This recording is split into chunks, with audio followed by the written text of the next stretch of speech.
This is Optimal Relationships Daily, episode 452.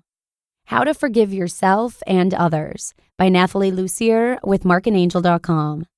Howdy, and welcome back to my show where I bring you some of the best relationship content we can find. I'm your host, Joss Marie, and I'm here to read to you every Monday through Friday, just like an audiobook. And today, I'll be narrating a post from Nathalie Lussier, a guest writer on Marc and Angel's site. Nathalie is a business strategist, and her post is a powerful one on learning to forgive and how that supports a happy and fulfilling life. So let's get right into it and start optimizing your life. How to Forgive Yourself and Others by Nathalie Lussier with markandangel.com. Pain, resentment, guilt, anger, and fear, all of these feelings bubble up inside of us when we think back on our mistakes or the mistakes of those dear to us. Sometimes the only healthy way to move forward is to look back at our past and inject forgiveness into our lives. Some say forgive and forget. Others say forgive but never forget. No matter which path you choose, the act of forgiving is the first step. Here are 3 simple ways to bring more forgiveness into your life.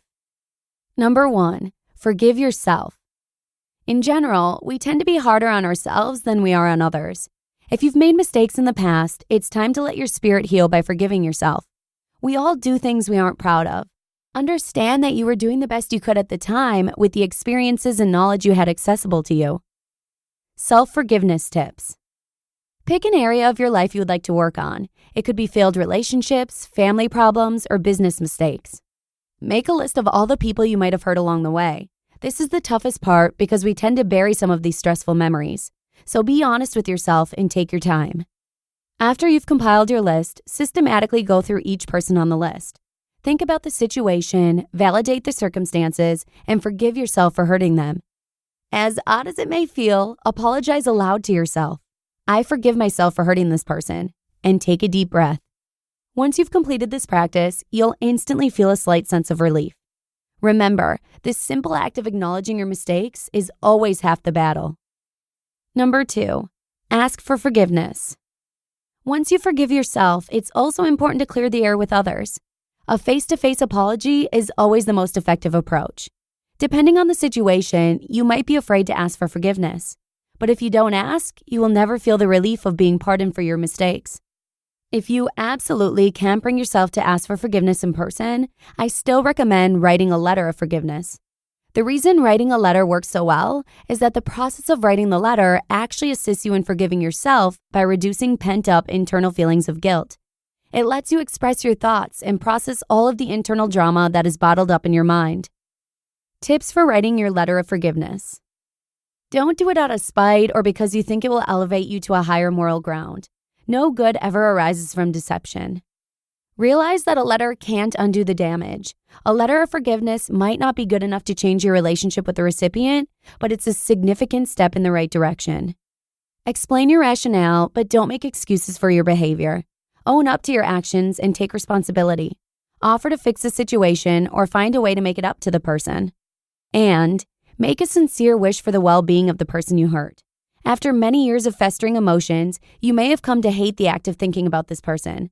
Stop being selfish. It's time to be honest and compassionate. Hopefully, just writing the letter will allow you to move closer to a positive resolution on all fronts. And number 3, forgive others. If you've been hurt in the past, you don't need to keep suffering. Whether or not you've gotten closure is irrelevant. You have the ultimate power to clear the air by simply forgiving those who have hurt you. You should make a list of all the people who have done something that still troubles you to this day. The list might start out small, but as you unwind your memories, you are bound to find more people and incidents than you were previously aware of. Your mind represses these memories in an effort to preserve your conscious sanity. The drawback is that you probably haven't processed these events properly. So while you aren't actively thinking about them, they are quietly tugging at your consciousness and robbing you of mental energy. Tips for forgiving others. Close your eyes and picture the person standing in front of you. In your mind's eye, explain to them how you felt then, how you feel now, and what happened during those hurtful times. After you've stated your views, let them acknowledge your pain. Watch their reactions and wait for a response. There's a good chance they will understand your point of view. Then hug them and tell them that you forgive them. Yes, really do this with all of your emotional might. It's a powerful process. Release them from your troubled past and let your thoughts come back to the present.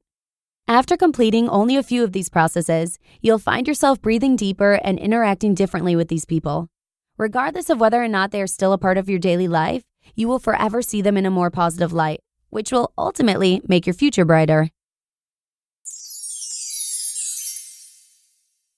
You just listened to the post titled, How to Forgive Yourself and Others by Nathalie Lussier with markandangel.com. It's sometimes hard to think of forgiving someone, especially if they have deeply betrayed us. But pain and resentment tend to fester in us the longer we harbor negative feelings. What Nathalie says is so true about how self-forgiveness can be the first step to moving forward. And her tip to acknowledge your own mistakes is spot on, as this helps us gain knowledge from our experiences. This newfound wisdom is what prevents us from repeating the same mistakes in the future. Keep in mind that holding a grudge takes up a tremendous amount of time and energy.